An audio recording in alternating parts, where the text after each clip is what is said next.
Okay, let's continue looking through the school. Going down to the Adventurers Lounge. The lower level of the School of Heroes serves as a gathering place for young adventurers, as well as an entry point to the Hall of Trials and the Tower of Testing. This space, however, is known as the Adventurers Lounge, which is a large open expanse. It is filled with chairs, couches, and other furniture, allowing students of the school to gather, converse, or join together. The walls are made older. That should probably say of older. The walls are made of older, darker stones than the floor above, but are lit by similar iron sconces. The floor is hardwood rather than tile, to dampen the clatter of steps. The lounge continues to the north and east, while the foyer of the School of Heroes is up a flight of marble stairs. A chamber lies to the south, home to the school's mascot. Shouldn't drink in a carbonated beverage before doing this. A sign stands near the stairwell. A Caladarn pupil steals a longing glance up the stairwell. Let's look at the pupil. This light brown Caladarn reads a book in the Adventurers Lounge. He is short and scrawny, with stick-like limbs and a bulbous head. A student of the School of Heroes, he studies his early lessons from the Earth Guild in one of the room's many comfortable chairs. His green hair is sparse and thin. Okay. There was a mention of a school mascot to the south. The Chamber of the Voice? Heck yeah, we're gonna go there. Go see a mascot. Mascot? Why can't I see mascot? Yeah, okay. The Chamber of the Voice.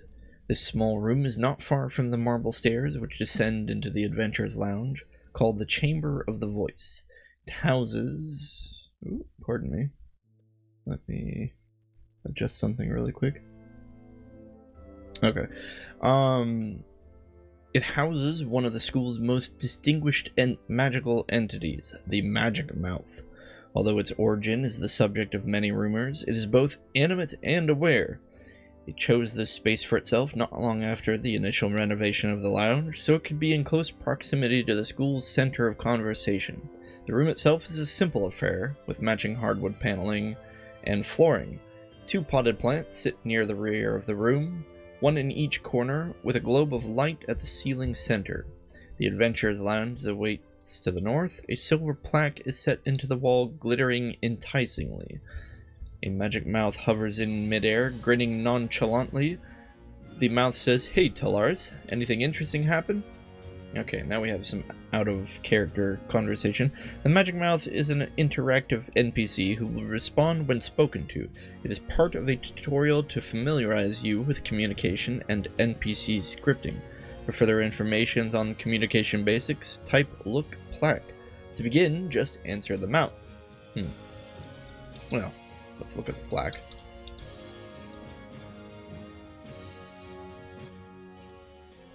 Okay. It's a lot of information all of a sudden. Okay. Communication is a vital aspect of Avendar and can take many forms. Learning how to effectively use these modes will greatly enhance your ability to roleplay and progress. To speak aloud so everyone in your current room can hear, use say. I think we already knew that one. Says are highlighted in yellow and compose a large portion of how you will interact with others. To say something, you would type say phrase. Remember to capitalize and punctuate. Example, say hello. To speak privately to another person, use tell. Unlike some other MUDs, tells are considered in character in Avendar. This allows you to conduct conversations that are not easily overheard, both in the same room or at a distance. Tells are an important way to interact with others if you can't find them. Okay? So apparently you can use a tell, from what I can understand, to talk to someone from a distance. So apparently we are all telepaths, but we have to still stay in character. To make your text visible to an entire area, use yell. This is not the most common mode of communication, but is often used automatically when you are attacked by another player. If you are trapped, the yell command can be helpful when trying to get help. Okay. Finally, if you need to speak with another character in an out-of-character way, use OOC. Text is highlighted in red and should be only used when it is absolutely necessary.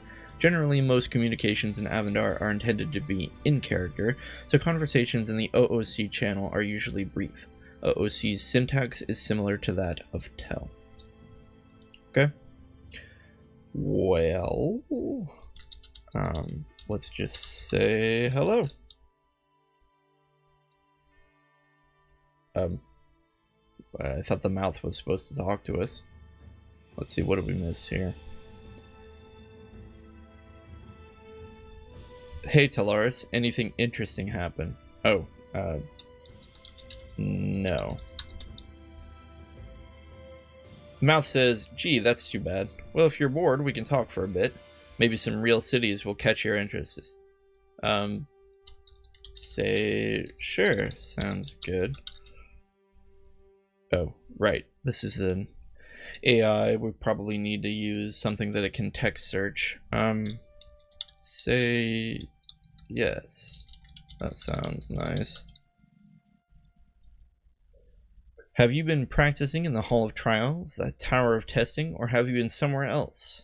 I don't think we've been in either of those places, so we'll just say somewhere else. Where have you been? One of Avendar's cities, perhaps? No. We've just been, like, wandering around. Gee, well, that's too bad. Well, if you're bored, we could... Oh, no. He's stuck in a loop. So, obviously, this is one of those AIs that just text searches for specific things that you say, and then responds based on the text it finds within your response. But that's okay. I think we've learned enough here.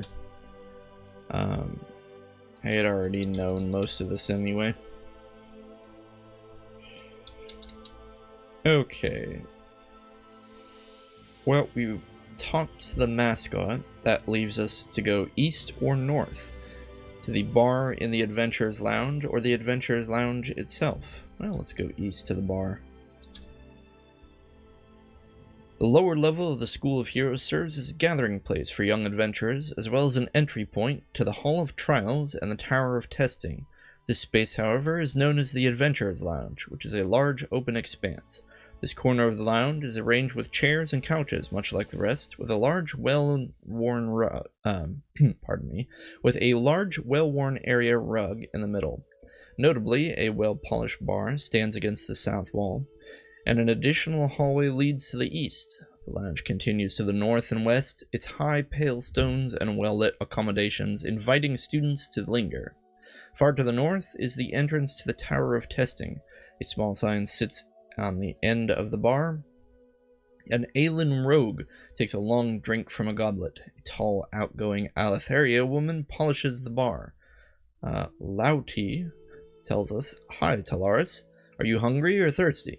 I've got a lot of tasty treats for sale if you're interested. I can also share some rumors I've heard from the other students." Well, we're kind of broke, so we'll just say rumors, please. Oh, do we do tell? Tell Lauti rumors, please. Huh. Tell Lauti hello? Alright. Well, this is clearly not how you talk to this person. Let's read the sign. The Adventurers Lounge is a place for... Okay, what...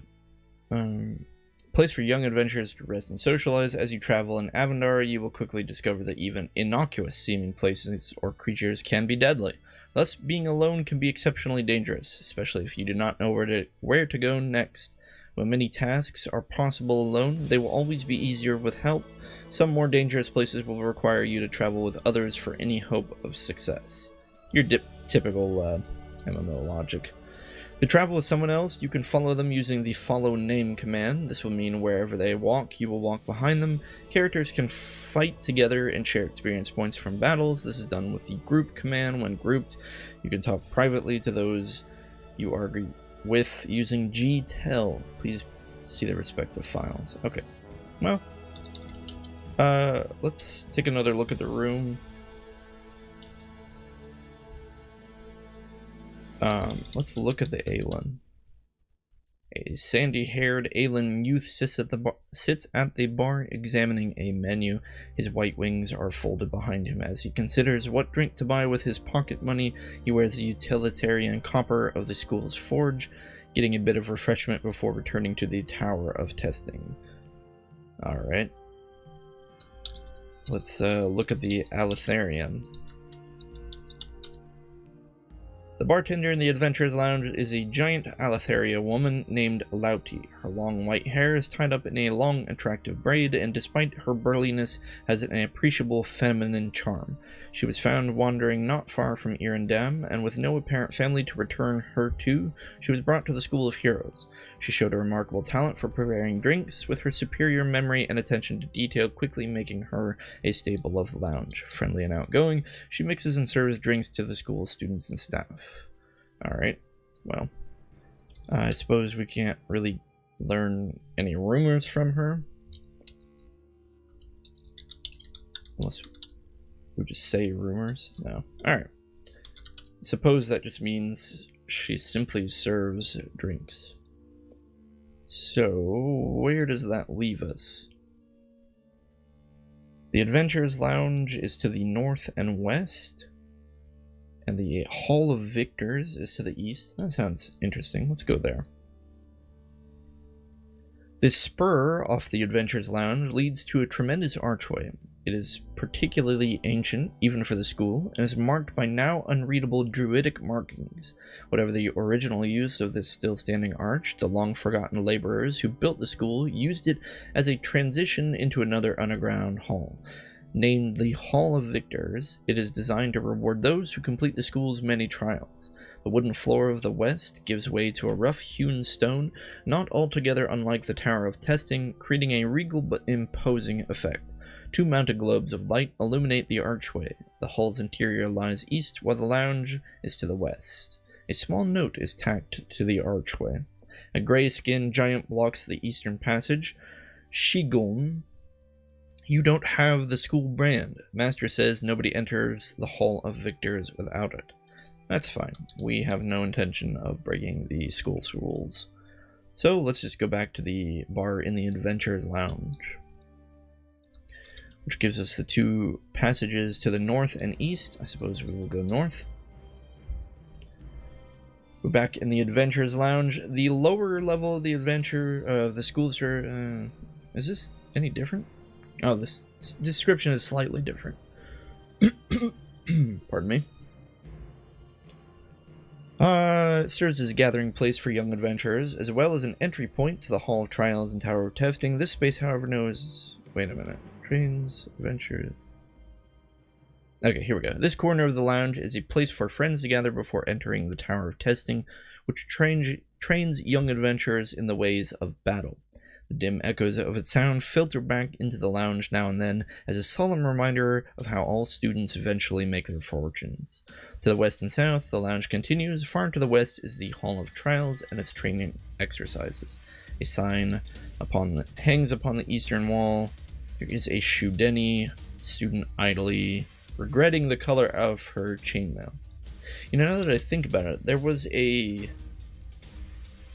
note that we didn't read in the Hall of Victors. Let's go back there real quick. Read note. Once you've graduated from the school, you'll need brave companions for the road, friends and allies to share in your adventures and to swap tales and compare feats and accomplishments with.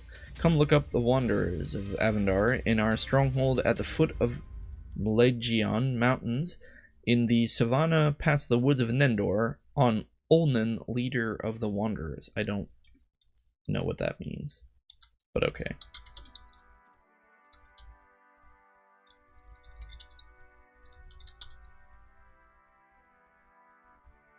Oh, whoops.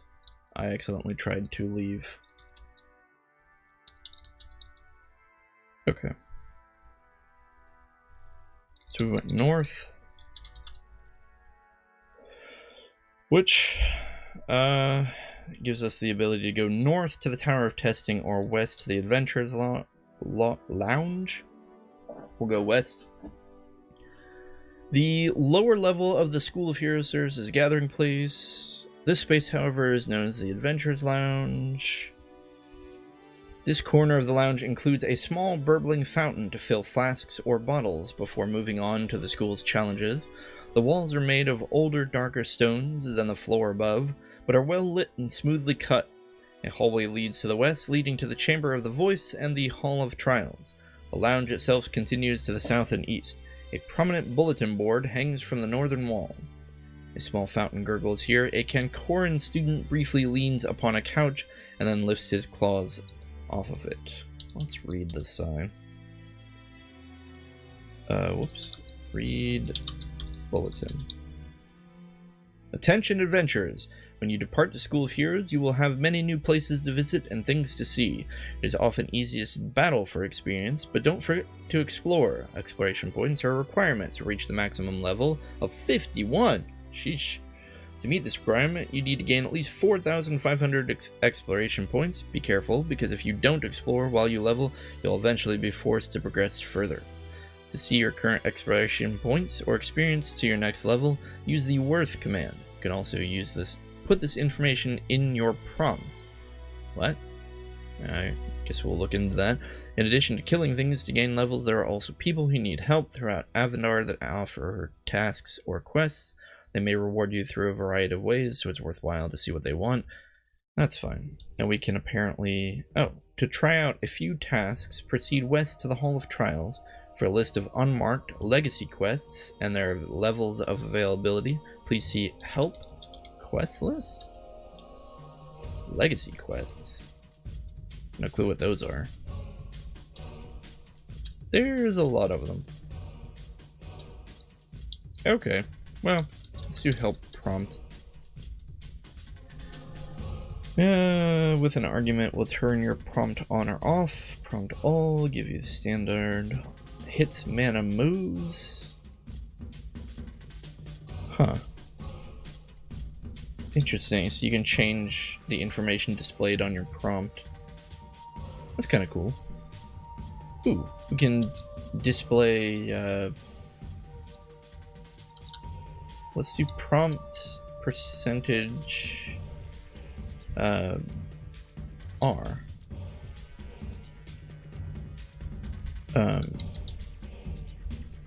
Shoot, but now it doesn't show our...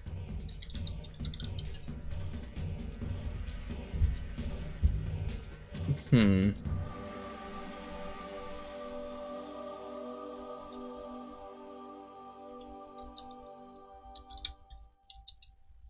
this is interesting. We can adjust the prompt.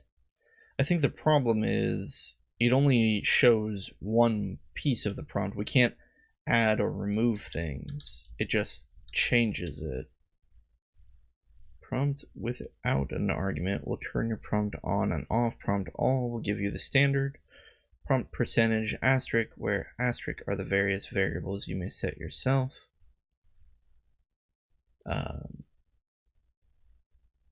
Can we do multiple?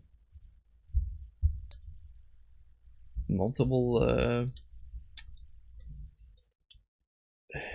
things. Let's do %v. Okay, hold on. Prompt %v capital V. Oh, we can add multiple ones in. Okay. All right, this makes more sense. Let's just change it back to prompt all. That's the standard prompt. And then could we add prompt all, and then what's location? Display current position. But okay, so I don't think we can do prompt all and get the others. Oops. No, we want prompts.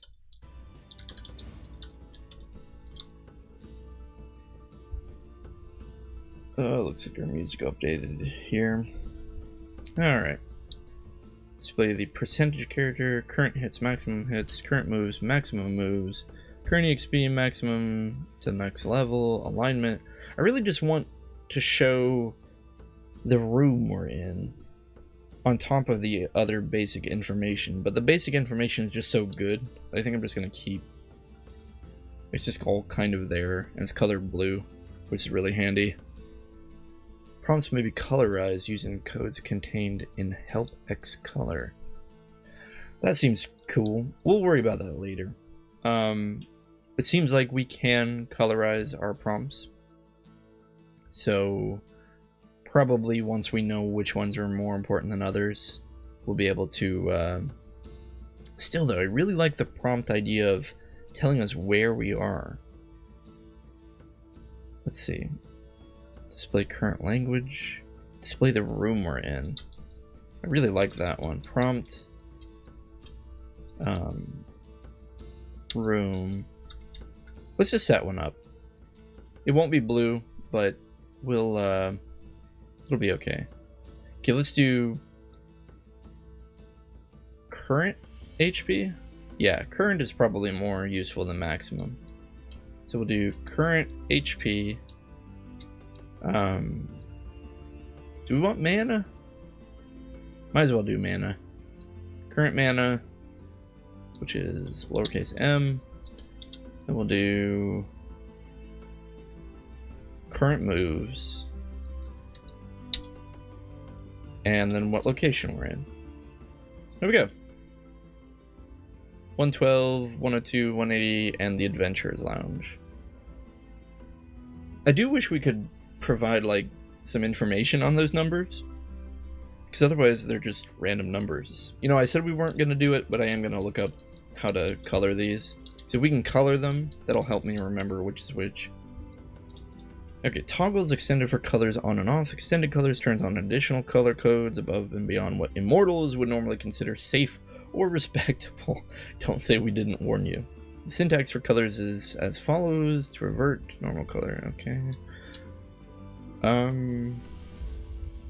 Okay. So how do we do this? I feel like I should have copied that prompt string I wrote. Okay, so we're gonna do prompt. Actually, first let's just do prompt help prompt. Okay. Prompt. And we'll do our current HP, current mana, current movement, current location. Okay, I'm going to save that. All right, there we go. So we can just paste that in anytime we want. Now, let's take a look at, actually let me save that over in my notes in case something crazy happens. Okay. Well, let's do help X color. Now, how do we add these to the coloring?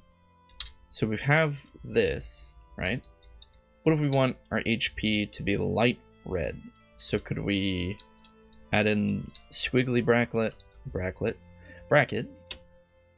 with a capital R? Is that how that works? Oh, but now the whole thing is changed. It's not really what I wanted.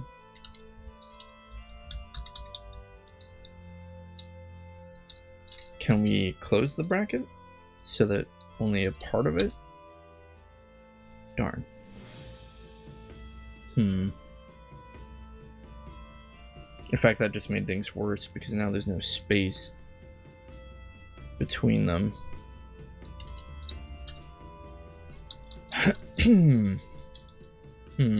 Has to be something. Some way of doing this. Can we create our own prompt? So perhaps Perhaps we just do HP, MP, movement, like that. Oh, that is so cool! Okay, guys. Alright, and let's just change the prompt color, something a little more manageable. Let's do prompt. We'll change it to... I don't know. Light blue, maybe? Oh, gosh. Oh, we can't see. Gosh darn it! Hold on. Hold on. Blue. And we'll do HP, MP, movement. No, that's fine. And we're gonna copy this. Alright, hopefully this works. Oh gosh, it's so bright. Oh my goodness. Hold on. Maybe there are more normal colors. Oh geez, everything's bright. Why? Is everything bright blue now?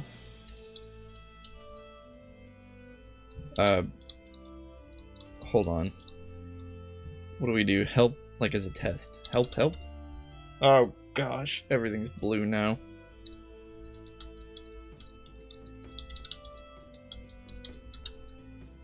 Did we turn this off? Toggles X colors on and off. Let's just toggle that off.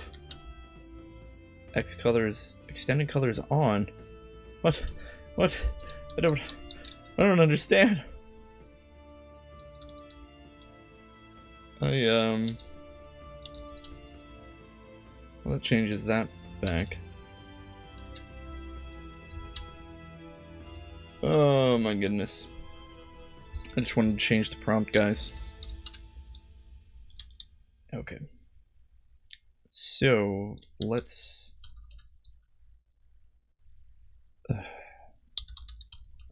What is the default color? Dark white? So let's just do prompt white. No, gosh darn it.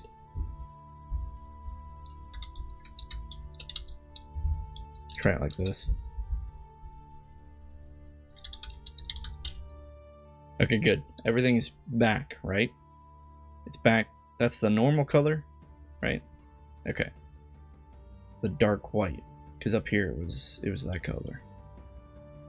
Now, how do we change just the prompt? Syntax, colors, targets color on and off. See help. X color is written by Lope. Okay. Help. X color. Toggles extended colors. Extended on is turn on additional colors. Codes above and beyond. Yeah. The syntax for colors follows as blank letter to revert to normal color after calling a non-standard, thus avoiding color bleeding. Oh, what we're experiencing is something called color bleeding, where we changed the prompt to a certain color which bled into the color of everything else.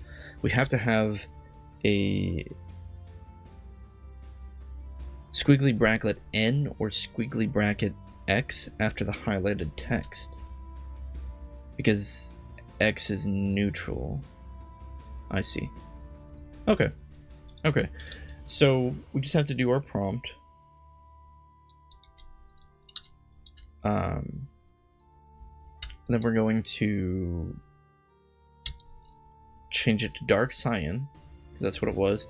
And then we just have to do a squiggly bracket N for neutral. There we go. Okay, and now the color should not be bled into this. Excellent. I love it. Now the real question is, and I know I'm spending a lot of time on this, but this is cool, and I want to get it set up the way that would be neat, right? What if, can we set up multiple colors? Like, can we change one part of the prompt to red and the other part of the prompt to like mana? Can we turn our mana to blue? Shoot, this is the wrong letter. What do we want? We wanted cyan. The lowercase c. Okay, I'm gonna copy that. But can we turn MP into... Oops. Not sure what I did there. Looks like the recording doesn't show anything though, so I think we're good. Perhaps. Seems to be fine. Sorry, I know from your perspective it didn't look like anything happened. Let's do squiggly large B.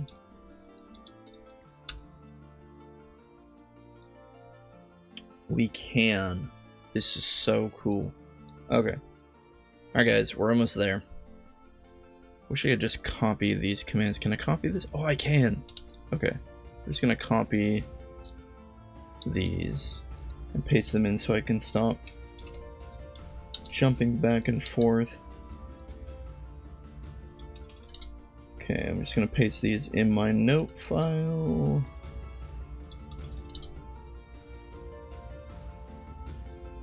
Okay, we're gonna do red for HP, right? That makes sense. We're gonna do blue.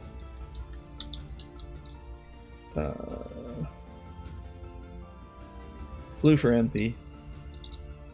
Is it lowercase? No, we'll do uppercase. Probably a mistake. These are probably gonna be too bright. We'll have to see movement. We'll do... What do we want? Green? Sure, why not? Green for movement. And then location, we'll do yellow. And of course we have to end it with neutral. Alright guys, I think I got it. Let's try this. Oh, look how beautiful that is. Look how pretty that is. I actually think I'm going to change MP to cyan, because that blue is too dark. But that's okay. We'll do it like this. Alright, one more try. Perfect. Perfect. Look how nice that is. Alright. I love this.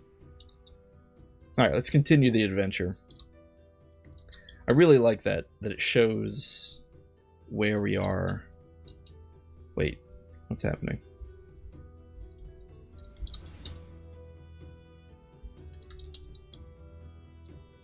Why is it showing up twice? Did it show up twice before?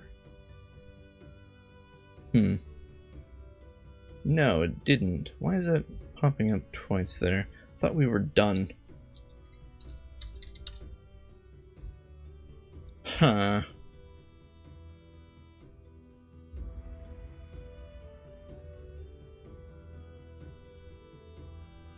I don't know. If we change it back to prompt all, does it show up twice? It does. Why is it mirroring? I'm getting... Oh, that's the thing I... Okay. Right. Okay. Because we've got two windows here.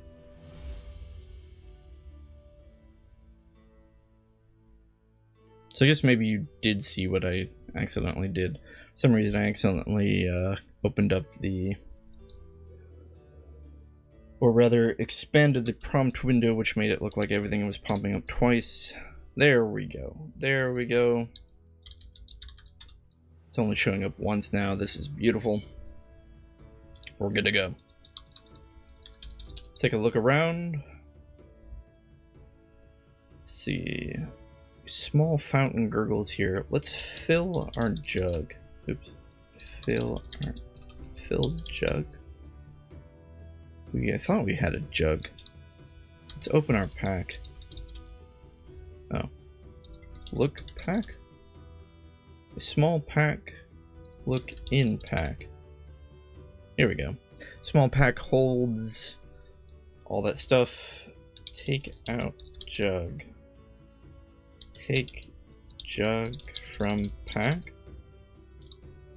Did that work? No. I think we're gonna need help with containers. Help take.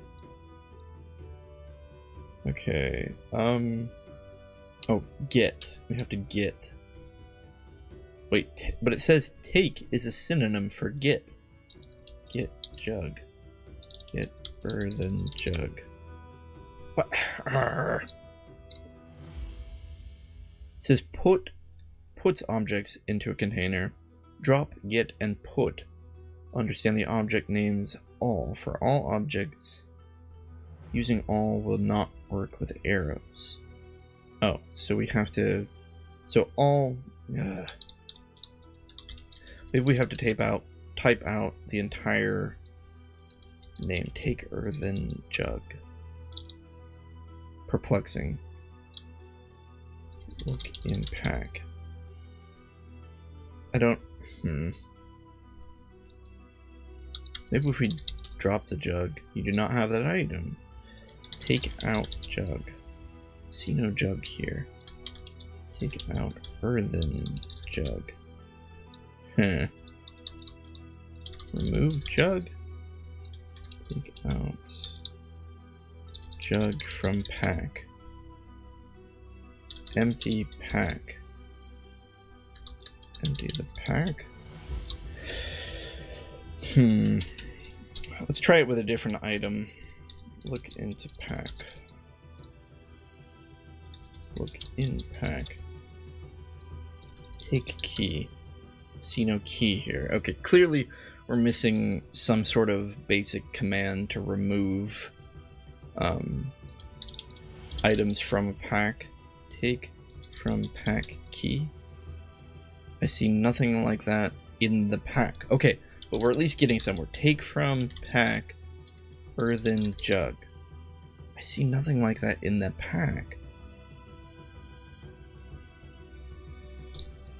Take from pack bedroll.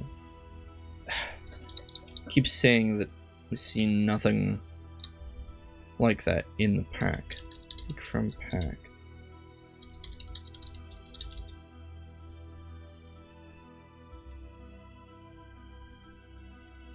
Take bedroll from pack. No? Take key from pack. Take from pack key. Interesting. Clearly I don't understand how to do this. Let's do help take. Okay. Syntax, drop object, drop amount, arrow type, get object, container. Oh, okay, so we have to take key pack. There we go. You say take the thing and then the object or the container it's from. Okay, put key in pack. Take jug from pack. Alright, take jug pack. There we go. Alright. Fill jug. Your container is full. Look at jug. Jug is designed to hold water. Look into jug. You do not see that here. Look in jug. It's more than half filled with a clear liquid. Drink jug. Hey, we did it! We did it, guys! We, so excited. Sorry, I didn't mean to shout there, but, we successfully filled up our earthen jug with water and, quenched our thirst. Yes, these are the accomplishments of the true adventure, learning to take care of one's primal needs. Okay, but that's okay. We'll fill the jug again, and then put the jug in the pack. Excellent. Now just to test this out again, you say take, object, and then the thing. And then put object in the thing. Okay, got it. We're good to go. So, are there any parts of the Adventurers Lounge that we missed? This place is kind of confusing because it seems to be like a circle. Yeah, see, we've been here. I guess we could read the sign. Oh, we already did that sign.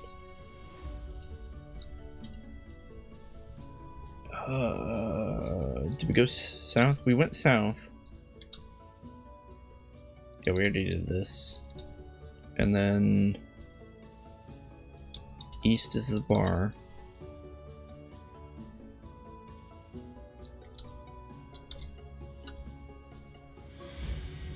North is the lounge.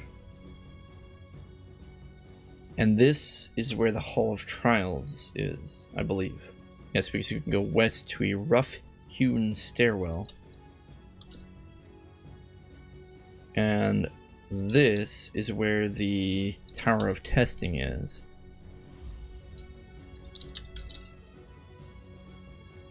Okay. So we're going to go ahead and read the sign. The Tower of Testing. A description is how you describe your appearance to other players when they look at you. They will see what you have written as well as your condition and your equipment. Your description is something that they will see at all times, whether you are alive or dead, dressed or undressed. When writing a description, it is important to make sure that it can be applicable at all times. This means not including actions, large articles of clothing, or other such things. It should, however, include the important physical details of your character, such as general height, build, hair color, and so on. A good description can help you when interacting with other players, as a well-written one can make a good first impression. You must write a description once you reach level 10. Oh boy. Guys, we have put very little thought into actually who Talaris is and what he does. What do we know about Talaris? He is a neophyte of fire. He is not particularly gifted in any one statistic, although he does boast higher intelligence and strength when compared to his other stats. We are human. We are only 19. Let's see here. Nothing else particularly stands out. We are true neutral, which I suppose in our case simply means that we are not really looking for a balance in all things so much as we are just disinterested in involving ourselves with others. More to the line that the room that we went into at the top of the foyer said, we are independent. We choose to try to remain distant from others. We were born 8 o'clock. We are getting hungry. We are magically gifted. We have a magical aptitude, and we have been marked by our god, the Mad Goddess. What should we do? I mean, this is kind of the tough part, right? So we're writing out basically our little fan fiction character, which means we could run the risk of going in 2 directions. One is we are completely lame and we do something very boring, in which case we're rather unimpressive, like Talaris is a guy with black hair and average height and average weight and average shoe size, and that would be kind of dull. We could unfortunately go into the opposite direction, where we design Talaris to be a super edgy anime, meme lord who just feels like he should be in a Full Metal Alchemist show or something, with how tragic his backstory is, or some ridiculous shonen or other. Not to say that FMA is bad, it was the first example that popped into my head. I'm actually pretty terrible at designing characters. Typically I just choose a singular trait and stick with it, and that is the extent of my roleplay. However, I do believe we should make some sort of effort here. I really like the concept of the Mad Goddess. crazy goddess. Mad Angel, that's what she's called. Perhaps that should be the anchor of Talaris. We have been marked by our god. Well, let's start creating the story, shall we? So perhaps Talaris as a child was mending the fire one day when out of the flames erupted a pyre that gave the image, or the he had a premonition of the Mad Angel, upon which he was burned. Now, where was he burned, and how was he burned? And how does that relate to the mark of the angel? Let's... I don't know. Eyes are usually fun. What if he was blind? That doesn't make sense. He couldn't be blind and actually play the game, because we wouldn't be able to see anything. Perhaps his eyes are fiery, but he has trouble seeing in what? I don't know. This is this is the part that is... I feel like I'm getting too complicated with this. Perhaps Talaris' eyes glow like coals when he becomes particularly emotionally... Here's how we'll do it. When he becomes feels strong emotions, his eyes glow like coals, which is why he's so neutral. He tries to distance himself, to not get involved with others' endeavors, others'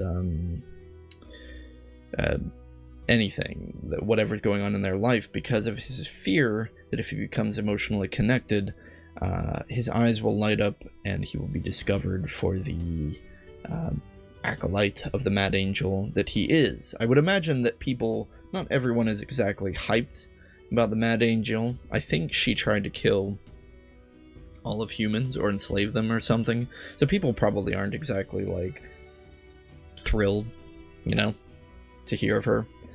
I wouldn't know entirely. I'm still learning the history of Avendar, but yeah, so I think we could go with that. Talaris is a slightly social phobic character for fear of being discovered as a avatar. Avatar is too strong of a word. We're not an avatar, but for fear of displaying any connection with the Mad Angel whatsoever. For now, we'll go with that. That doesn't help us with our description, though. So, what is our description? Okay, so it looks like we just... Pardon me. Looks like we just edit a text description. It should not describe clothing. Let's see here. Description is mandatory by 10th level. X description. Help description 2. Okay, when you make your description, there are some things to think about. Your description should be appropriate to Avendar and your character. Your description is what people see when they look at you, as people can view you in multiple situations and with multiple perspectives. The best recourse is to stick to cold, hard fact, namely what your character physically looks like. Start with the concrete details such as height, build, skin, hair, eye color, and whatever else is obvious, then expand into details such as clothing, posture, scars, and so forth. But it said not to do clothing. That's confusing. If you want people to know your history, you should tell them about it rather than putting it in your description.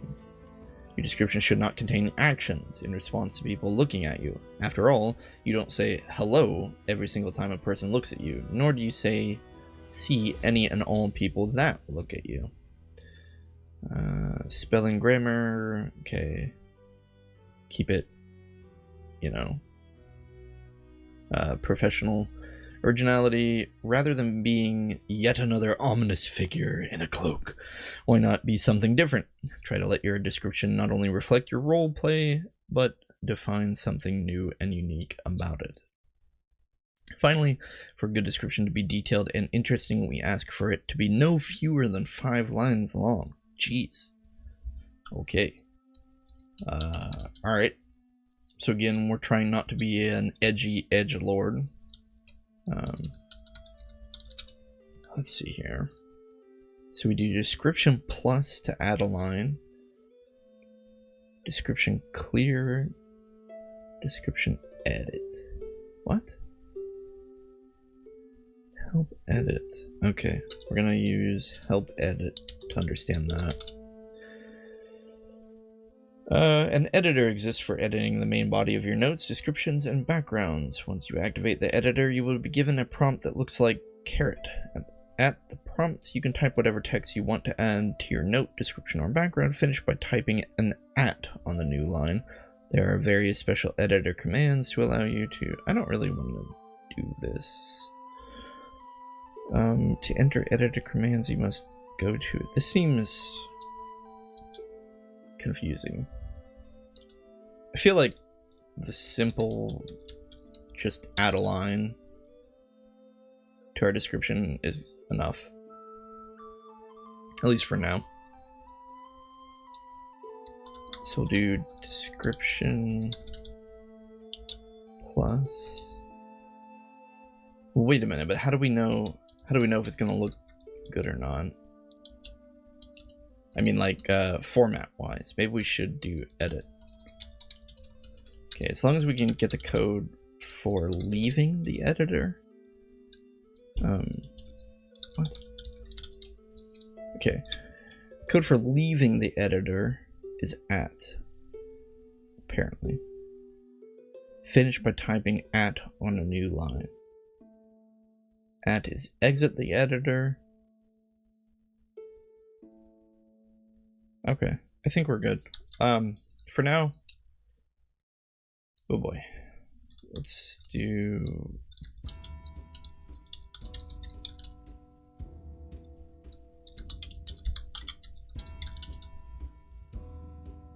Okay, description edit.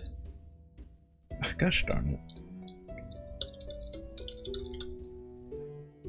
Okay, so...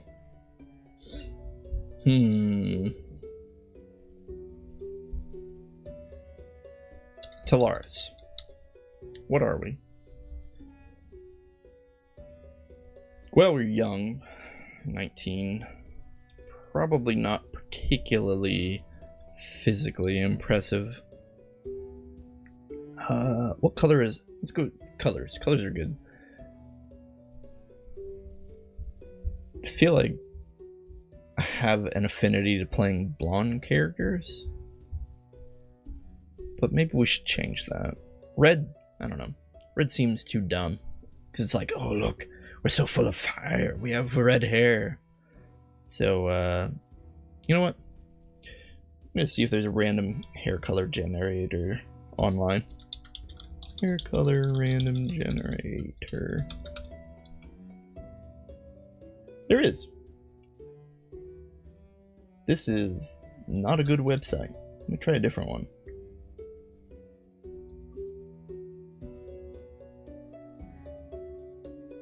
Okay. Well, I promise you, it says red-orange hair, which I said we weren't going to do, and brown eyes. So we're going to re-roll that. Very dark brown hair and blue eyes. Okay, fair enough. A youth with rather darkish brown hair and blue eye. How do you do this? I actually don't know. Like, how do you write a description that's accurate in all situations? Okay, I'm trying to exit. Typing @ terminate with tilde. There we go. Okay. There was a Shudeni here. Let's look at the Shudeni and see how this works. A Shudeni female lounges on one of the... Okay, well this isn't particularly applicable because this description wouldn't work with us because it references the couches. However, it does describe, I don't know, various pieces of them that maybe perhaps everyone wouldn't be interested in. So let's just go back in.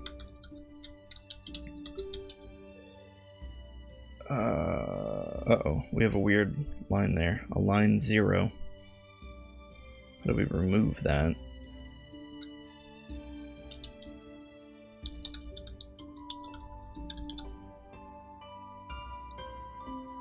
Description clear.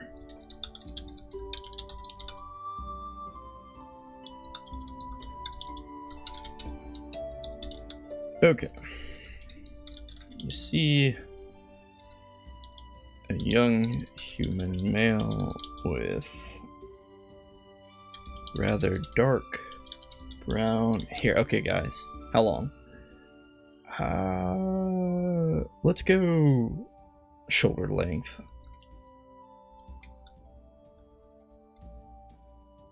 Dark. Nah, that makes it sound like a hippie. I don't know. Is there a randomizer for length? Tell you what. I'll roll the die. Random number. Between 1 and 3. 3 is the longest, 1 is short. We have short hair. With a shorter, dark brown hair.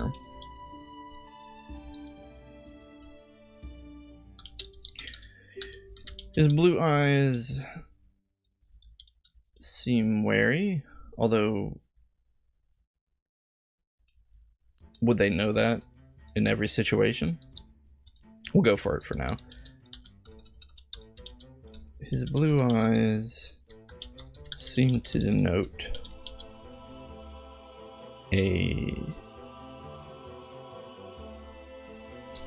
what word? Thought? Blue eyes seem to denote an air of wariness. Is that a word? That's not a word. That's not how you spell wariness. Wariness. Apparently it's spelled like this.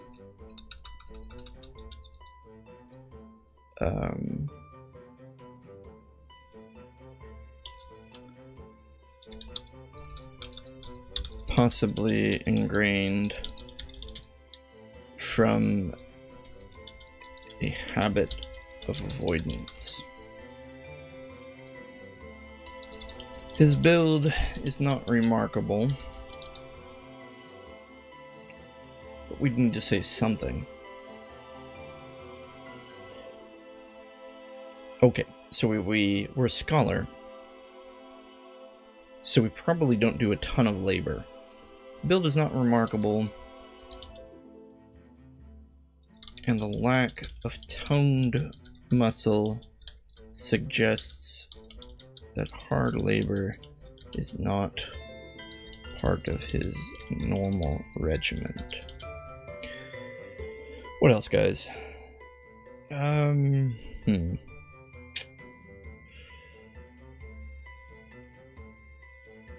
Perplexing. I just don't really normally do descriptions like this. You know what? We'll stick with that for now. We can always update it later.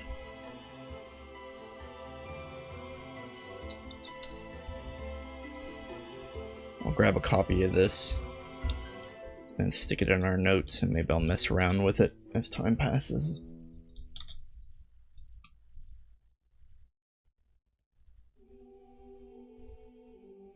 Okay. Well, it's at least a start, right? Let's go into the Tower of Testing.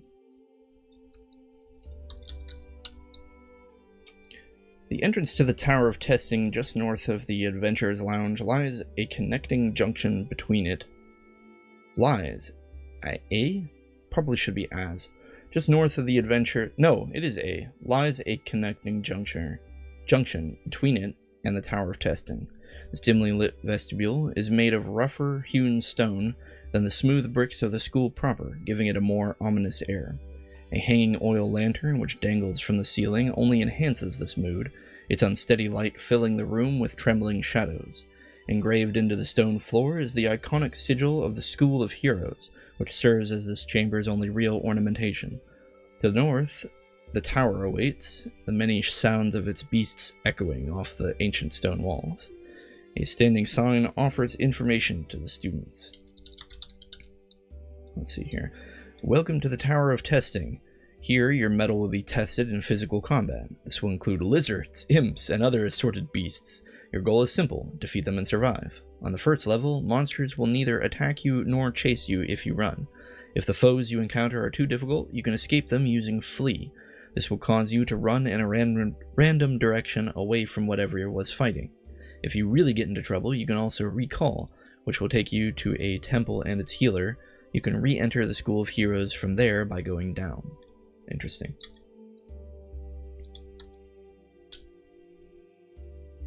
I don't know if we're ready for this, are we? We don't even know how to fight. There was a... This is the Tower of Testing. Wasn't there another place? Let's try and find it. Rough-hewn stairwell. Here we go.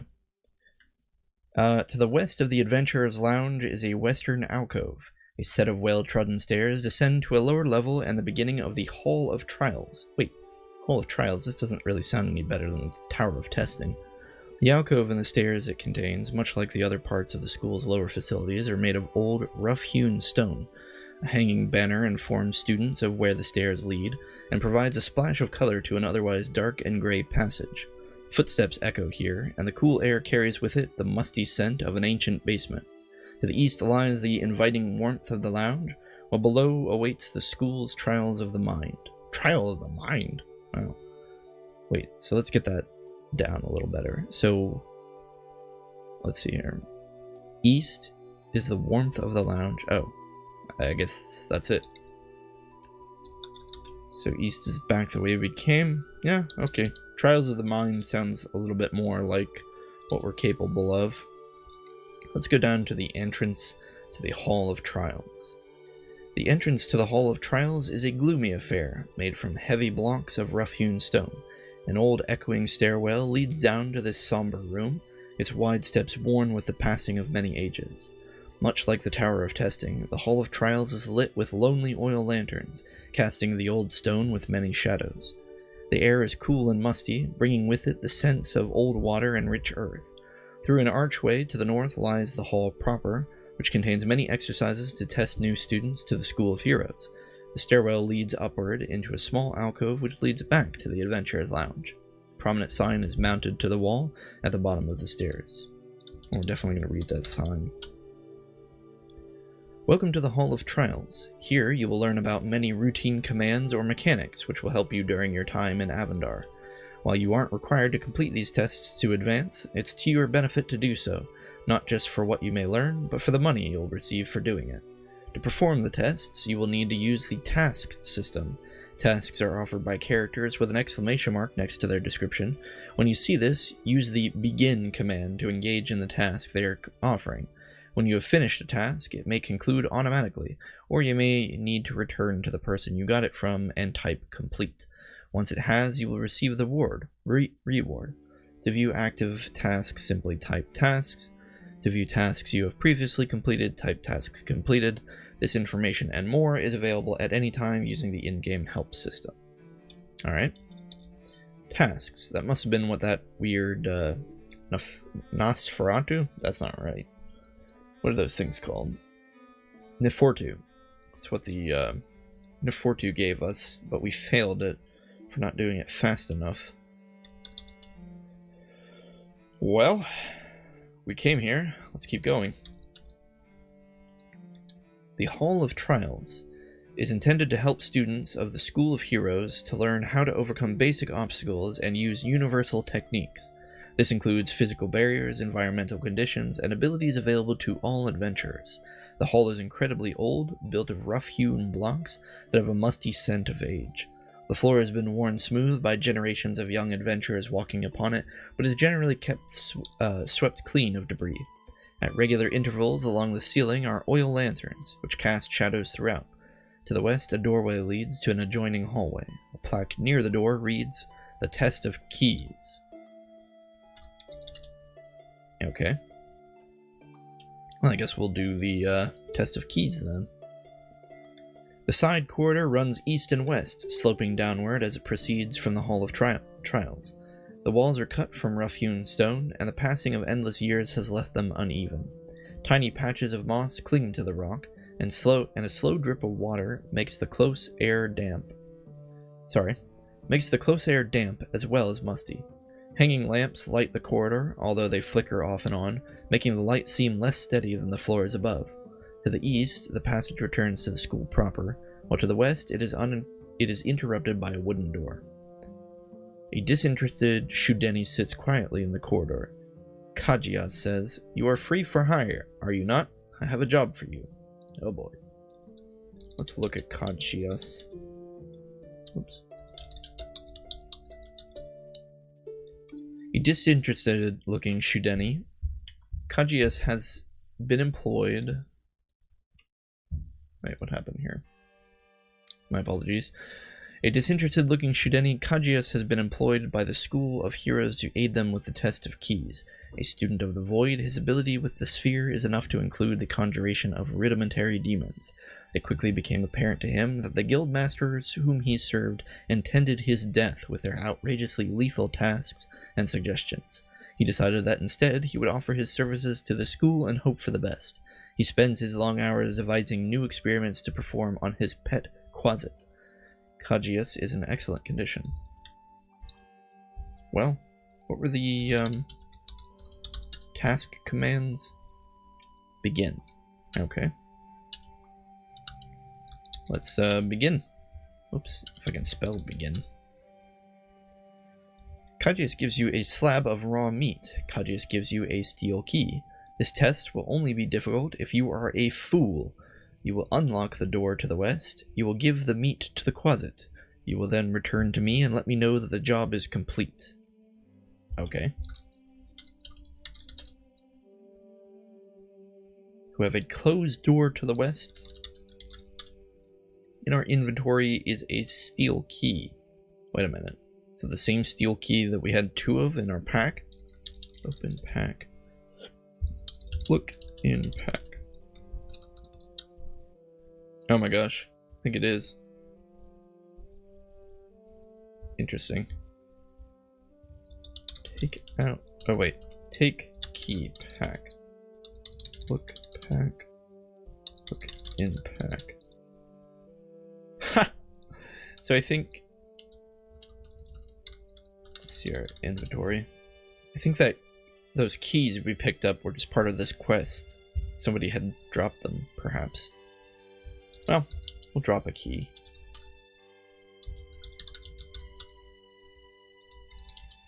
Inventory. Right. Just inventory. Okay, we have a key. Look at door. Look west. A filthy room is kept behind a wooden door. Let's open the door. I assume it's locked. I see no door here. Open west. It's locked. Use key west. Use key on door. Use key west door. Awkward. Help key. Okay. Open and close can use to be, or rather can be used to open an object or door. Oh, lock or unlock. I see. Unlock west. Click. You hear the door unlock. Open west. We open the door. Go west. Alright. A filthy end of the corridor. The side corridor comes to a stop here, its ceiling low and damp with moisture. The air here is particularly close, and the stone of the floor shows signs of habitation. Organic debris litter the stone floor, as well as splatters upon the wall, which look like bloodstains. Dirt and grime are present here more than anywhere else in the school, giving the corridor's musty scent an even more suffocating cast. A single lamp hangs from the ceiling, its leaping flame giving the room an ominous look. The doorway to the east opens to a rough-hewn corridor. A closet is tethered to the floor by a heavy chain. Okay, so we just have to give it the meat that the Shudeni gave us. Targeted. A slab of raw meat. Give meat to closet? Perhaps? Okay, how do we give? Maybe we just drop it. Well, it says we can give it to a character. Is the closet not considered a character? Closet. A tiny and mean-spirited creature, a new demon with blood-red skin is here. Anatomically similar to a human, it sports an abnormally large head, 2 pairs of horns, and pointed ears. Tethered to the ground by a heavy runed chain, it is unable to move far from the room's center, even when feebly flying. It looks back and forth, as if uncertain what to expect at any given time. Okay. Give meat closet. There we go. The test of keys is complete. Return to Kajius in the School of Heroes to collect your reward. You give a slab of raw meat to the closet. The closet messily tears into the slab of meat with its claws, splattering blood everywhere. The closet eats a slab of raw meat. It screams some unintelligible set of words, and I guess we win that quest. We also don't speak closet, unfortunately. Well, let's go east. And we'll do complete. So you aren't totally useless. Acceptable. Here is your payment. Be on your way. Dang. Guy gave us 1 gold. Jeez. It's like 100 coppers. I think. Right? Yeah. Anyway. Let's just keep going. The Hall of Trials is intended to help students of the School of Heroes to learn how to overcome... Well, okay, this is the same description. Here we go. At regular intervals along the ceiling are oil lanterns, which cast shadows throughout. To the east, a doorway leads into a cubic stone room. A plaque near the door reads, "The Test of the Statue." Exciting.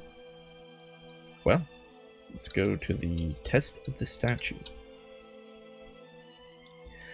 The room which houses the test of the statue is almost perfectly cubical. Is almost perfectly cubical, walled with a series of rough-hewn blocks. Unlike much of the Hall of Trials, this room seems less ancient and more heavily trafficked. Fully 10 feet on a side, the only notable feature of the room is a freestanding pedestal at the room's center. Atop the pedestal is a stone statue carved in the likeness of a stone gargoyle. A lantern hanging from the ceiling casts the room with fickle light. The Hall of Trials is to the west. A stone statue shaped like a gargoyle stares balefully. A studious-looking Caladarian with bushy hair stands within the cube. Jeskotch says, "You're just in time. You have a moment for demonstration. Do you not? You have a moment for a demonstration." What is his race? I lost it. Where does it say? Caladarian.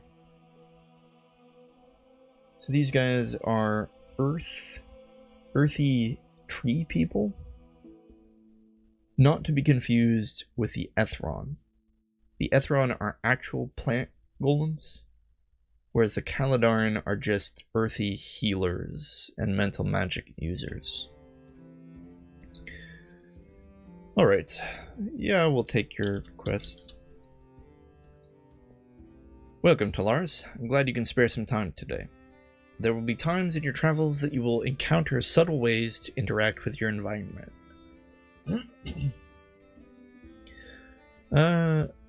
Jeskotch points to the nearby statue and says, "Examine the statue, and you will understand what I mean." Okay. We'll examine the statue. Carved from gray marble, this statue depicts an exceptionally hideous gargoyle. Stubby wings are folded against its back, which hunches in a twisted arch. The statue stands atop a smooth platform, which is attached to a tall pedestal in the middle of the room. A series of circular grooves mark the border between the disc and the statue, suggesting that you could turn the statue. Yeah, alright. We'll just turn the statue. As you turn the statue, it suddenly begins to glow. Very good, Jeskatch says. While simple, this technique will most certainly come in handy later. Here, take this as a thank you for stopping by. We receive a gem of guarding. What he said to examine the statue, is that the same as looking?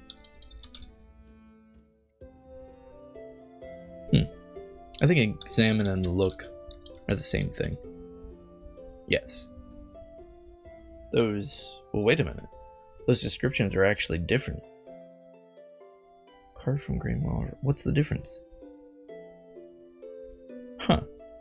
Interesting. Examine gives us a little more information. Look simply gives us a physical description. Can we examine NPCs? Examine Jeskatch. And then look Jeskatch.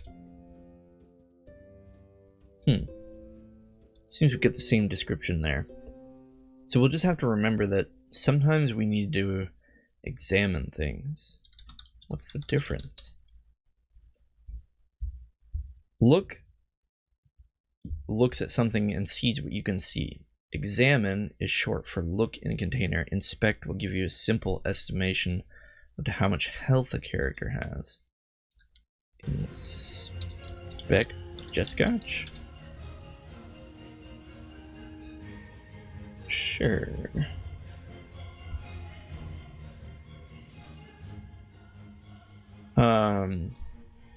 Jeskatch is in excellent condition. Interesting. I'm gonna have a hard time remembering that. I'm sure you guys are gonna see me stuck on something and I'm gonna forget to use the phrase examine. But that's okay. We'll just keep going.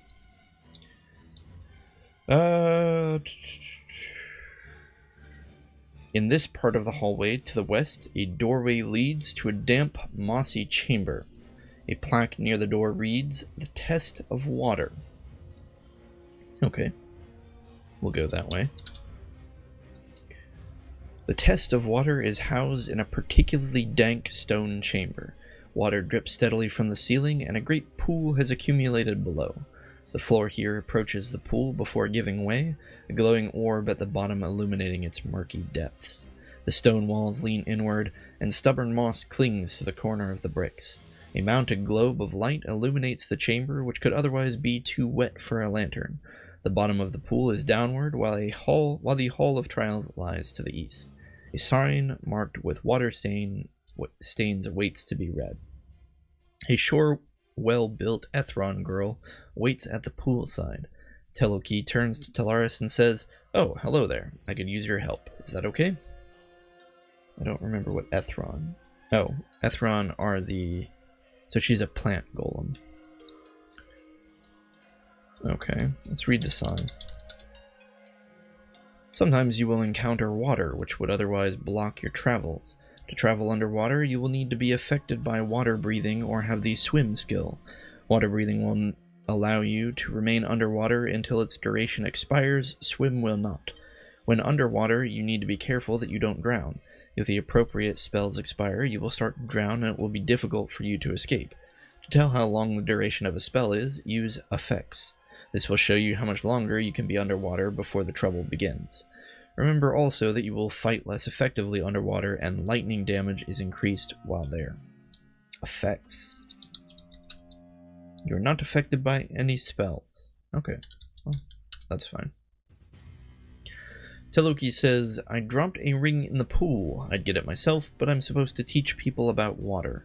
I'll make it so that you can breathe underwater, that way you can learn and I can have it back." Teloki utters the words, some undiscernible thing. Gill-like slits form on your neck, and you feel able to breathe underwater. Good luck, she says. Okay. Would have been nice if you asked before giving me gills, but alright. You were affected by the following spell. amphibious breathing modifies something for 11.5 hours. Okay. Well, I guess we go down into the pool. A subterranean pool. The murky water of this pool is illuminated by a glowing orb that sits on the bottom. The water is old and stale, but mostly free of floating debris. The dark stones of the Hall of Trials are stuck with clinging plant life, giving the pool's bottom a greenish-gray hue. About 10 feet above the floor is the opening, which leads back to the chamber containing the test of water. It is the only exit from this pool, which an odd bone or two, suggesting that not all students managed to swim back up before their time ran out. Wait, what? Oh, it is the only exit from this pool with an odd bone or two. Okay, so the pool has some remnants of things in it. Targeted glowing. A small gold ring is here, scribed with a rune of light. Should totally drop this thing in here on purpose. I guess we'll just take the ring. You get the small gold ring, so we'll go up. A short whalebone Etherin Goral waits at the poolside. Teloki exclaims, "Oh, you found it." Yes. Can I get out of the pool now? I don't want to drown. Seems we still have 10 hours of having gills. Alright, we'll complete the quest. You give the small gold ring to Teloki. I'm so happy you returned it. Thank you so much. Just say so if you want to breathe underwater again. Alright. In the meantime, please take this for helping. Wow, she also gave us a gold. Yeah, I don't know how often we're going to want to breathe underwater again, but that's okay. We'll go back into the hall and continue going through it. To the east, a doorway leads to a short side corridor. A plaque near the door reads, "The Test of Darkness." Oh boy. Guess we're gonna have to deal with lighting conditions. So let's go.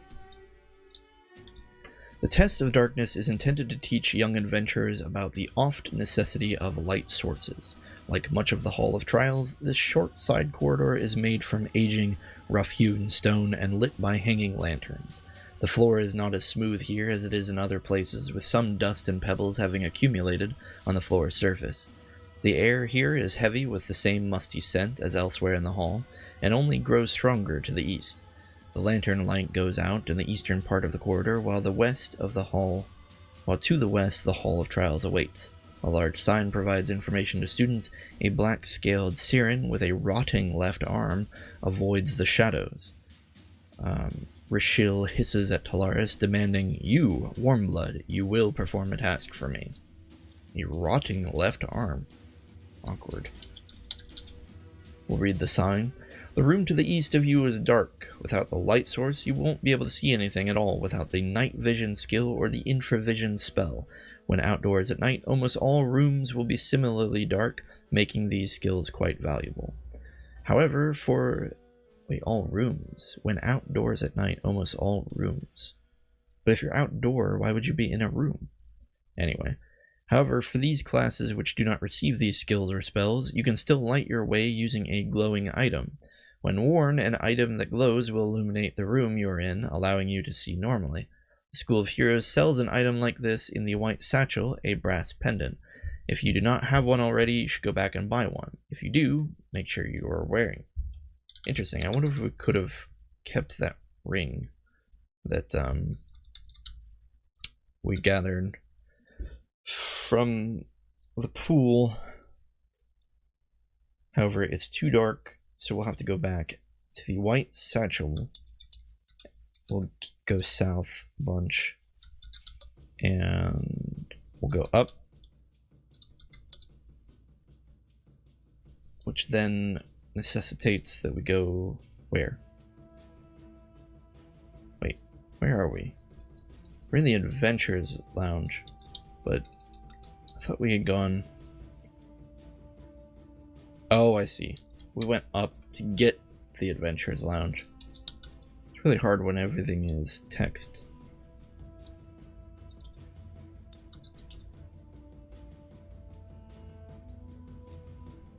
Oh my goodness, I can't find where we need to go. There we go. Yeah. Okay, we're in the foyer.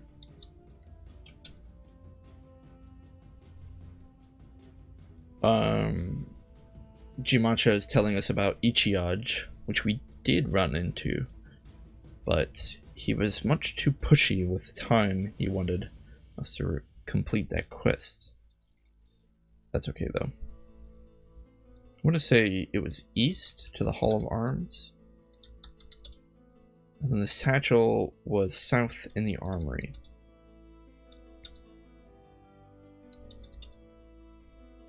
There we are. So let us acquire what? A brass pendant, I believe. I don't see it here. Oh, there it is. A shining brass pendant. So we'll buy a pendant. Okay, we'll wear the pendant. Okay. I think we're good to go now. Now it's just a matter of navigating backwards the way we came.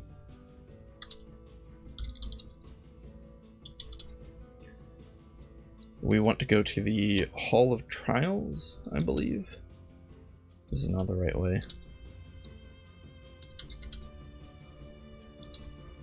No.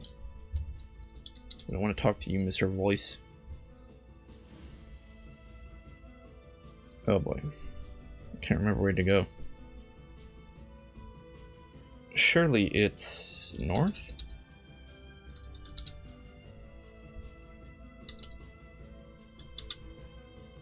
Here we go. Okay. All the trials. Need to go north a couple times. Here we go. The Test of Darkness. Let us begin.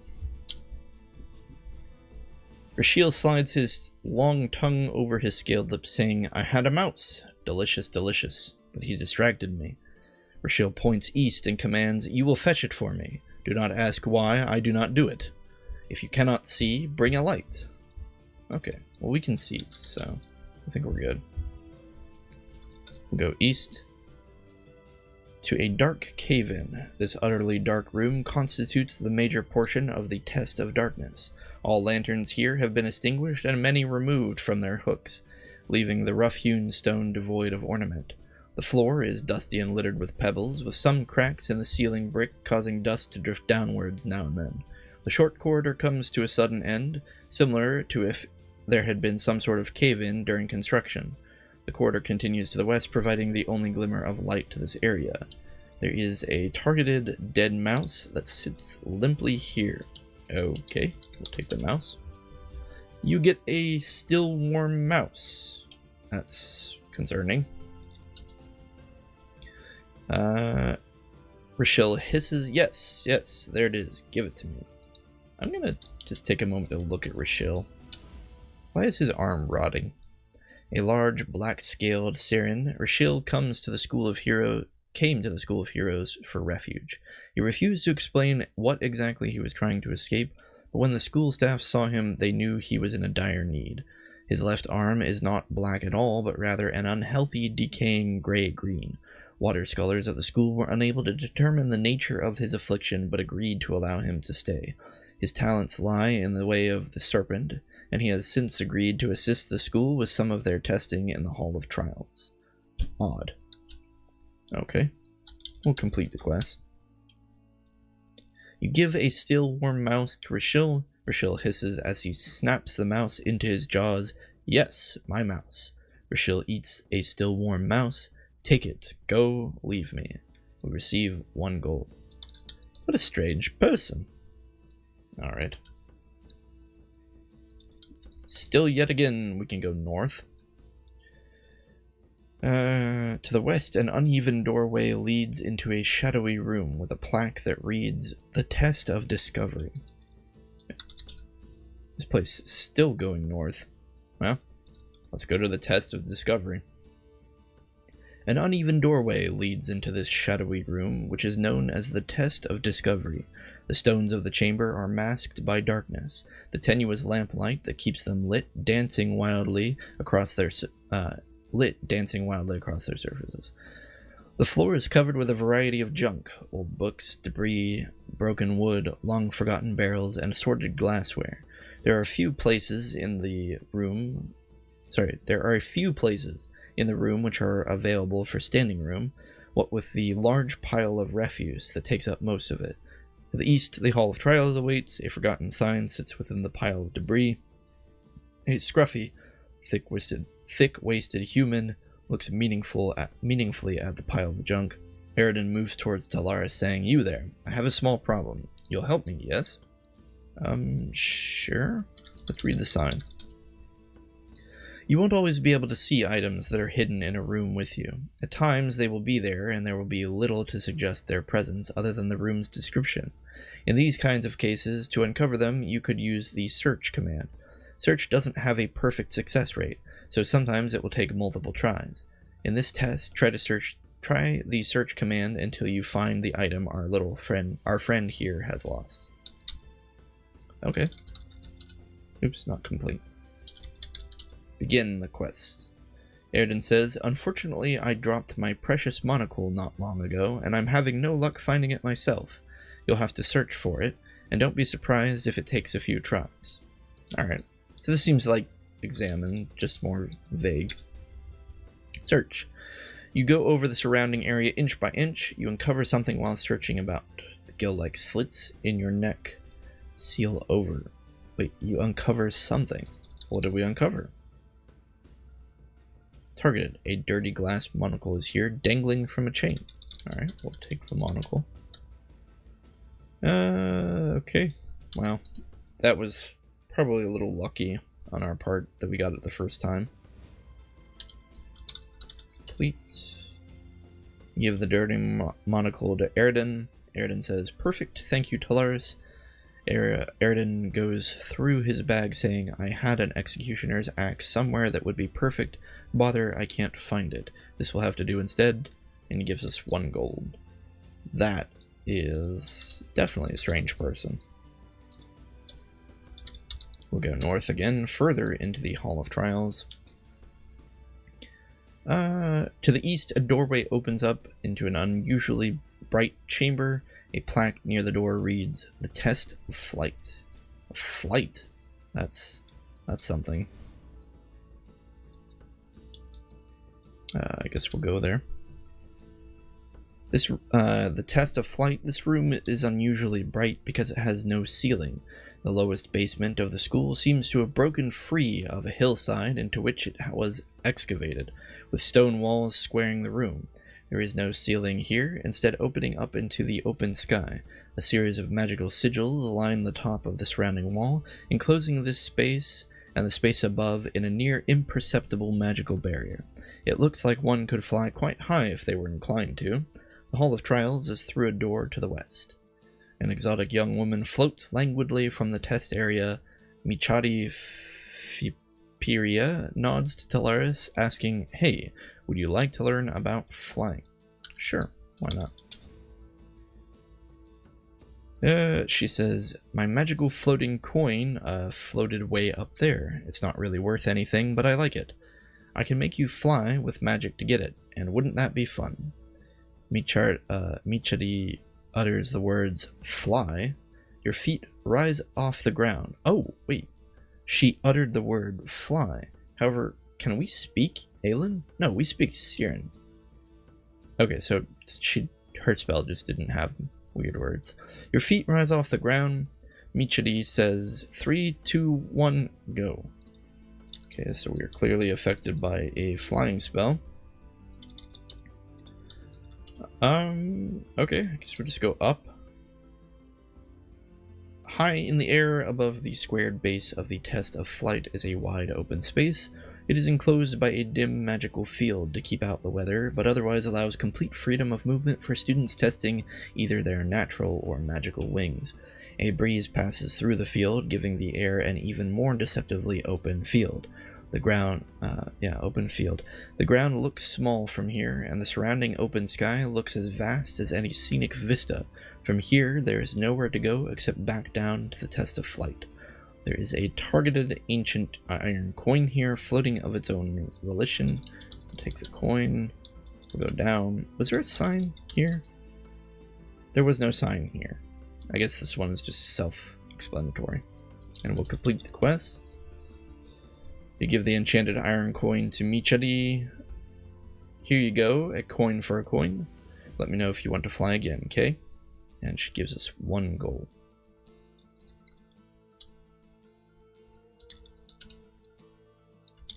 When will this Hallway of Trials end? Good grief, it's still going.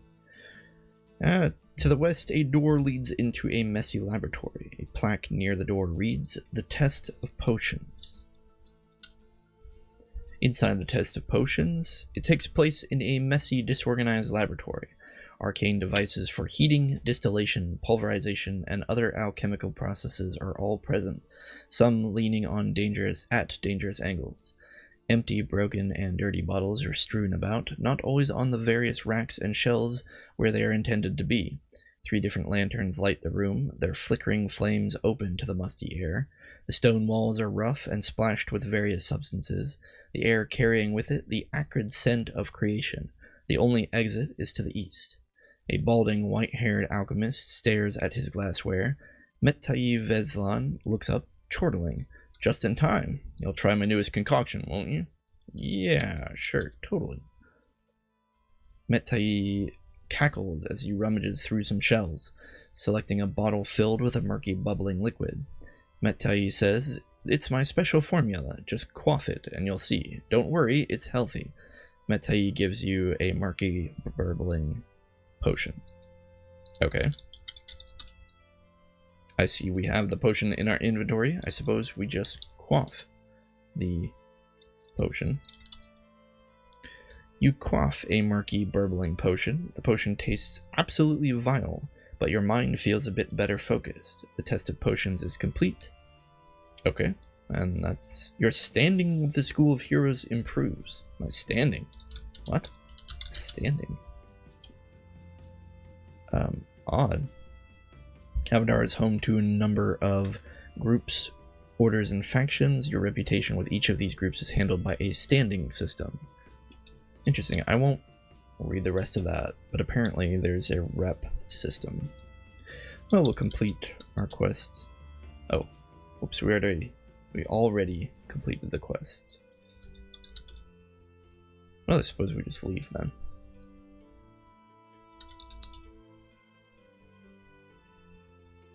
Wait. Obtain the school sigil for Jimacha? She's the lady at the foyer, isn't she? Interesting. Oh, north we go. Still at the Hall of Trials. To the east, an archway leads into a well-lit room. A plaque near the door reads, "The Test of Altars." This small brick chamber is circular in construction and lit with a ring of glowing orbs.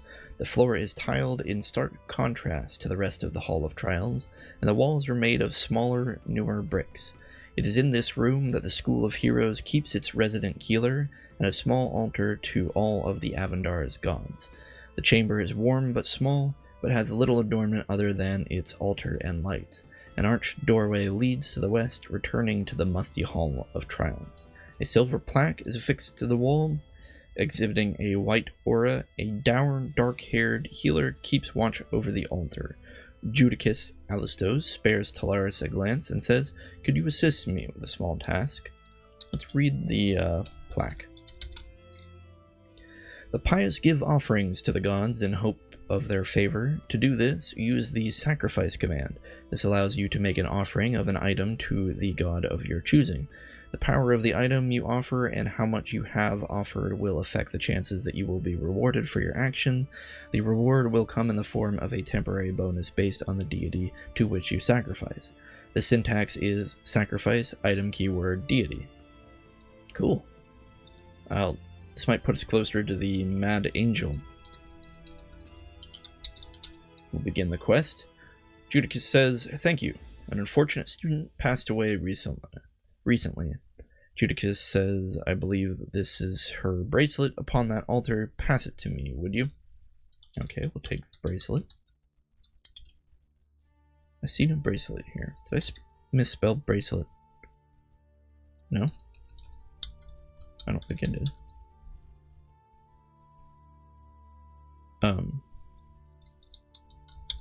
Look, bracelet?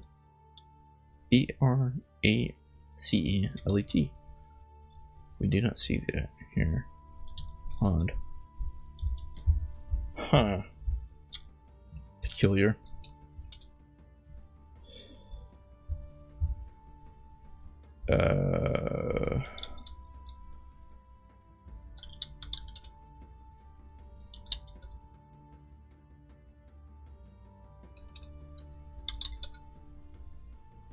I don't actually see a bracelet. Look, altar. This simple altar is made of rough-hewn stone, made from the same which composes much of the Hall of Trials. It allows a place for the school healer to make offerings to Avendar's pantheon. Perhaps we have to search. You go over the surrounding area inch by inch. We'll search again. Guess we'll search. We're experiencing what's known as tick lag. You see there, we type in the command, there's a moment of delay. I was reading up on this. Apparently that's to prevent people from just typing things in like mad. So there's a bit of a delay. Because even though the game is text-based, it actually happens with a time-based system where certain actions are queued. It's rather interesting, actually. However, I still don't understand how we're supposed to find this bracelet. So Judicus said, "Thank you, an unfortunate accident, or a student has passed away. I believe her bracelet is upon the altar. Pass it to me." Okay, pass bracelet.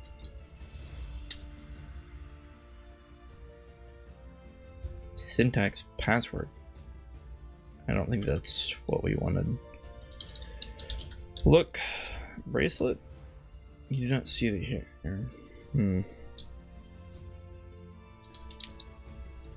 I don't know, guys. Not seeing a bracelet. Read sign. Read plaque.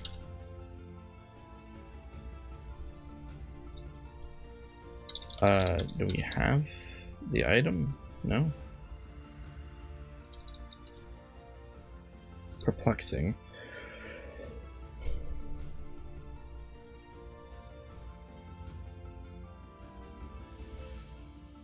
Well, it says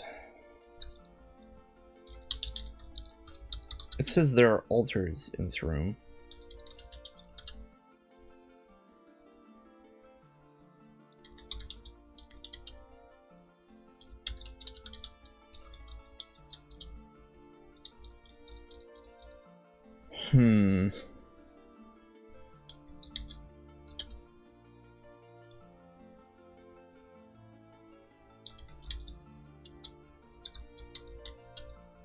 Right. We can't actually talk. So we'll tell Judicus, where is the bracelet? And he doesn't respond because he is an NPC. That's okay, I think I misspelled bracelet.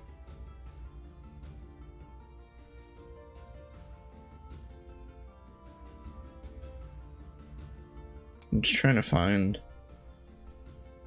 Okay, so we came in here. He asked us to assist him with a small task.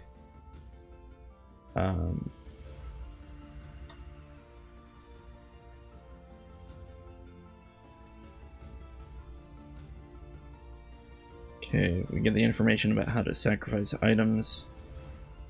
An unfortunate student passed away recently. I believe that is her bracelet upon the altar. Pass it to me. And that's it. And bracelet is spelled like that, without two D's. Take bracelet? Whoa. Some weird things going on there. I see no bracelet. I don't know. That's okay. It's probably as good a place to pause as any. My voice is starting to break out. So we'll take a break there for a moment.